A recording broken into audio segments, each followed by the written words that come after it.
Classical liberalism is a political ideology and a branch of liberalism which advocates civil liberties and political freedom with representative democracy under the rule of law and emphasizes economic freedom. Classical liberalism developed in the 19th century in Europe and the United States. Although classical liberalism built on ideas that had already developed by the end of the 18th century, it advocated a specific kind of society, government and public policy as a response to the Industrial Revolution and urbanization. Notable individuals whose ideas have contributed to classical liberalism include John Locke, Jean-Baptiste Say, Thomas Malthus, and David Ricardo. It drew on the economics of Adam Smith and on a belief in natural law, utilitarianism, and progress. Meaning of the term. The term classical liberalism was applied in retrospect to distinguish earlier 19th-century liberalism from the newer social liberalism. The phrase classical liberalism is also sometimes used to refer to all forms of liberalism before the 20th century, and some conservatives and libertarians use the term classical liberalism to describe their belief in the primacy of individual freedom and minimal government.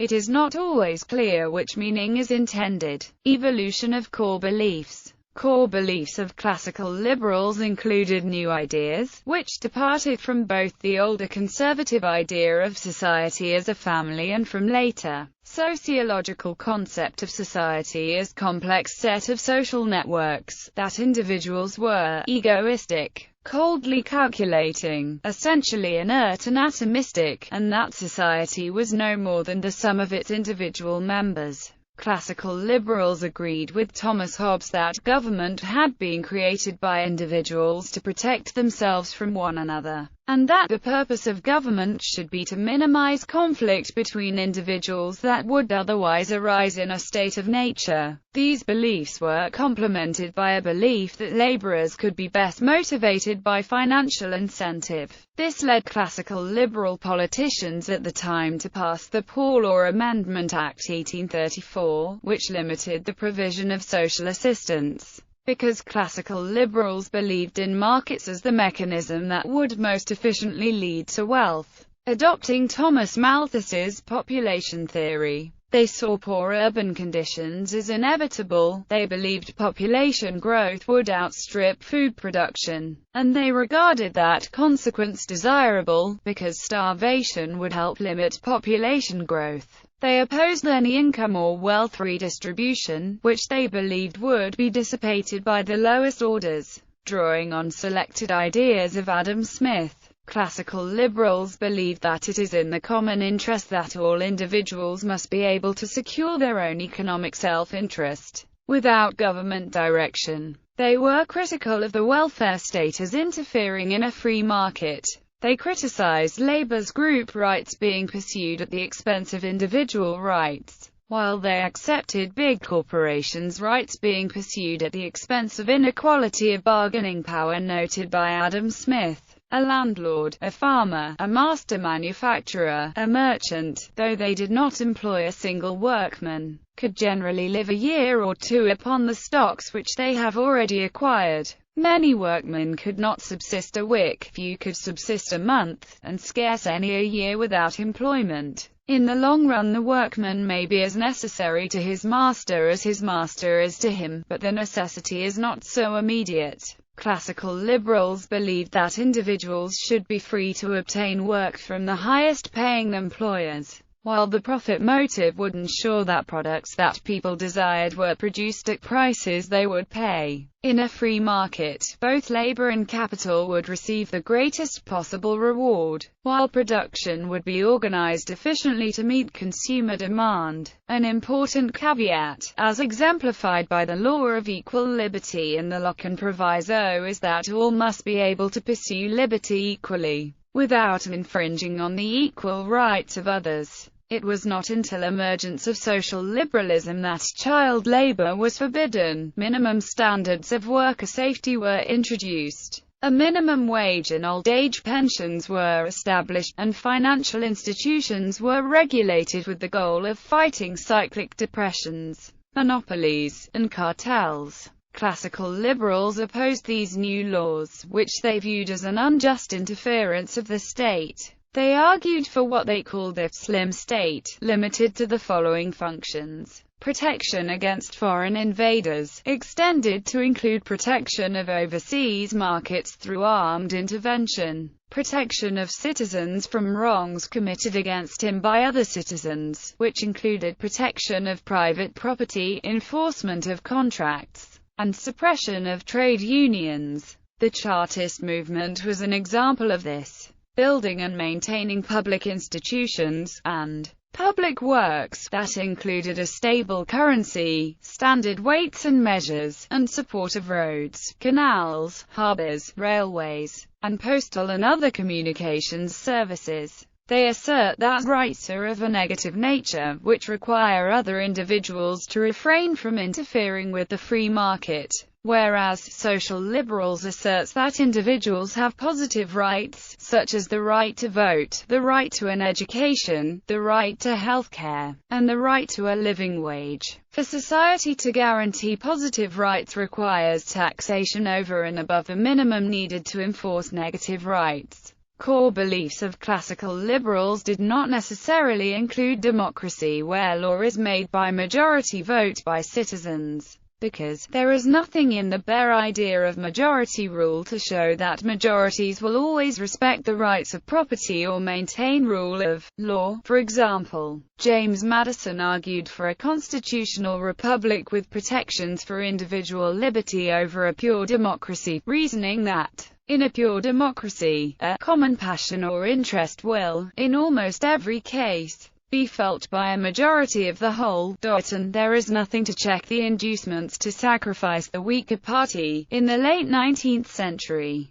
classical liberalism developed into neoclassical liberalism, which argued for government to be as small as possible to allow the exercise of individual freedom. In its most extreme form, neoclassical liberalism advocated social Darwinism. Right libertarianism is a modern form of neoclassical liberalism. Hayek's typology of beliefs. Friedrich Hayek identified two different traditions within classical liberalism: the British tradition and the French tradition. Hayek saw the British philosophers Bernard Mandeville, David Hume, Adam Smith, Adam Ferguson, Josiah Tucker and William Paley as representative of a tradition that articulated beliefs in empiricism, the common law, and in traditions and institutions which had spontaneously evolved but were imperfectly understood. The French tradition included Rousseau, Condorcet, the encyclopedists and the physiocrats.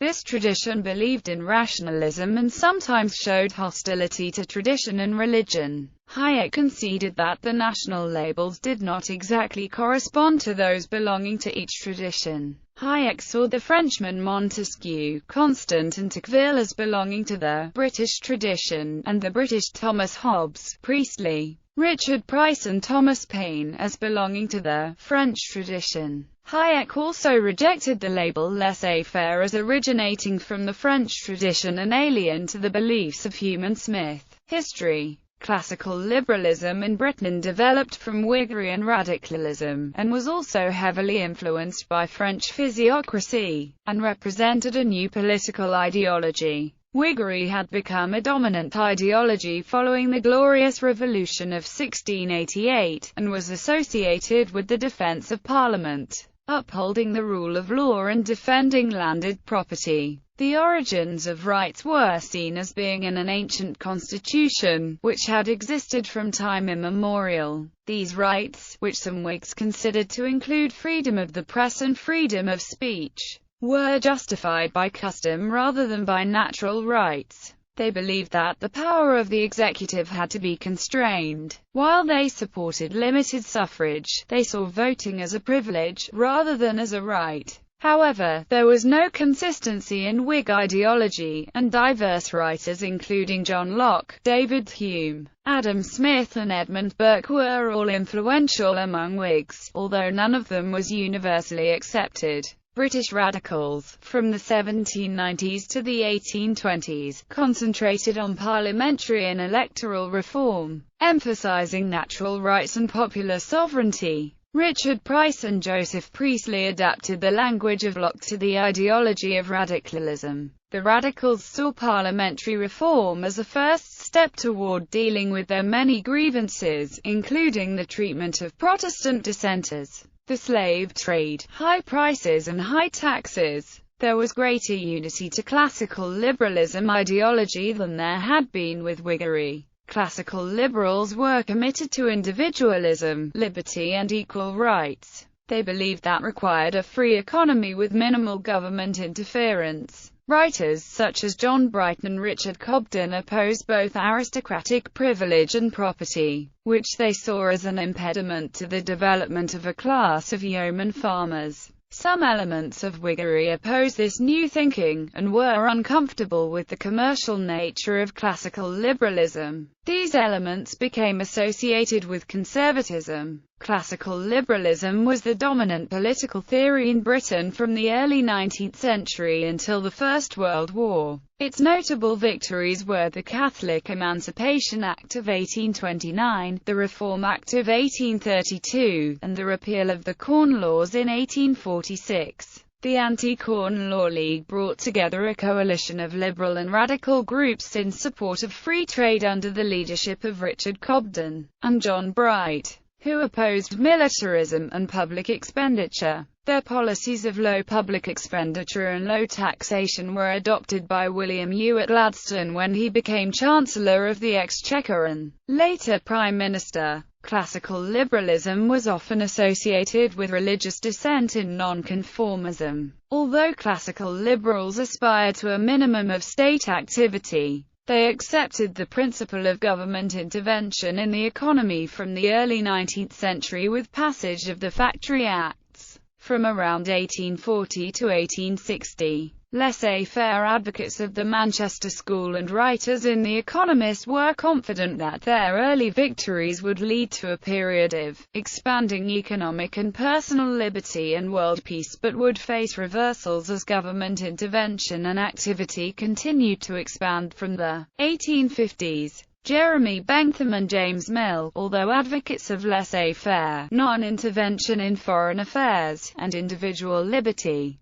believed that social institutions could be rationally redesigned through the principles of utilitarianism. The Conservative Prime Minister, Benjamin Disraeli, rejected classical liberalism altogether and advocated Tory democracy. By the 1870s, Herbert Spencer and other classical liberals concluded that historical development was turning against them. By the First World War, the Liberal Party had largely abandoned classical liberal principles. The changing economic and social conditions of the 19th century led to a division between neoclassical and social liberals who, while agreeing on the importance of individual liberty, differed on the role of the state. Neoclassical liberals, who called themselves true liberals, saw Locke's second treatise as the best guide, and emphasized limited government, while social liberals supported government regulation and the welfare state. Herbert Spencer in Britain and William Graham Sumner were the leading neoclassical liberal theorists of the 19th century.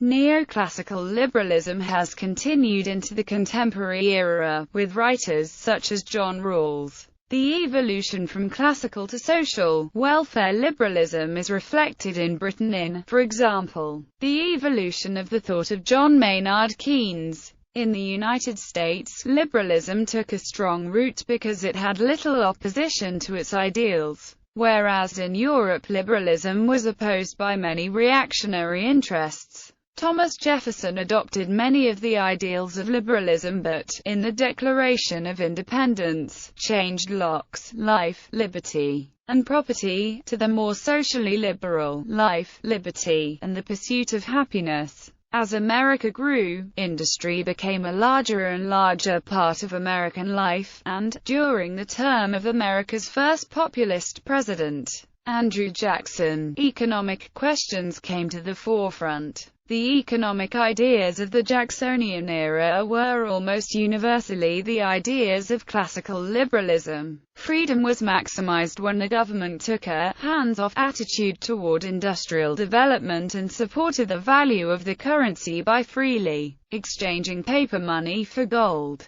The ideas of classical liberalism remained essentially unchallenged until a series of depressions, thought to be impossible according to the tenets of classical economics, led to economic hardship from which the voters demanded relief. In the words of William Jennings Bryan, "You shall not crucify the American farmer on a cross of gold." Classical liberalism remained the orthodox belief among American businessmen until the Great Depression. The Great Depression saw a sea change in liberalism, leading to the development of modern liberalism. In the words of Arthur Schlesinger Jr., when the growing complexity of industrial conditions required increasing government intervention in order to assure more equal opportunities, the liberal tradition, faithful to the goal rather than to the dogma, altered its view of the state, and there emerged the conception of a social welfare state, in which the national government had the express obligation to maintain high levels of employment in the economy, to supervise standards of life and labor, to regulate the methods of business competition, and to establish comprehensive patterns of social security.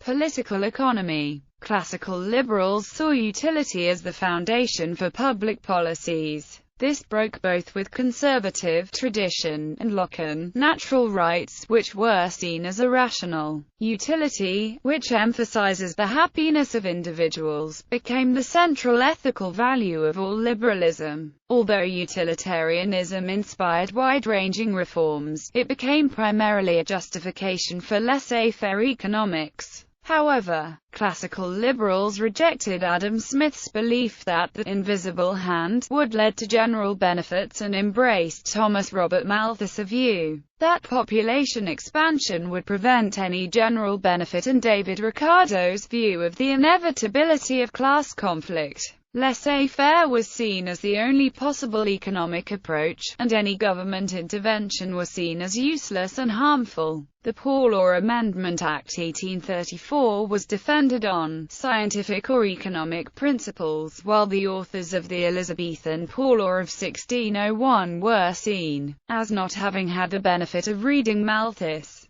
Commitment to laissez-faire, however, was not uniform. Some economists advocated state support of public works and education. Classical liberals were also divided on free trade. Ricardo, for example, expressed doubt that the removal of grain tariffs advocated by Richard Cobden and the Anti-Corn Law League would have any general benefits. Most classical liberals also supported legislation to regulate the number of hours that children were allowed to work and usually did not oppose factory reform legislation. Despite the pragmatism of classical economists, their views were expressed in dogmatic terms by such popular writers as Jane Marcet and Harriet Martineau. The strongest defender of laissez-faire was The Economist, founded by James Wilson in 1843. The Economist criticized Ricardo for his lack of support for free trade and expressed hostility to welfare, believing that the lower orders were responsible for their economic circumstances.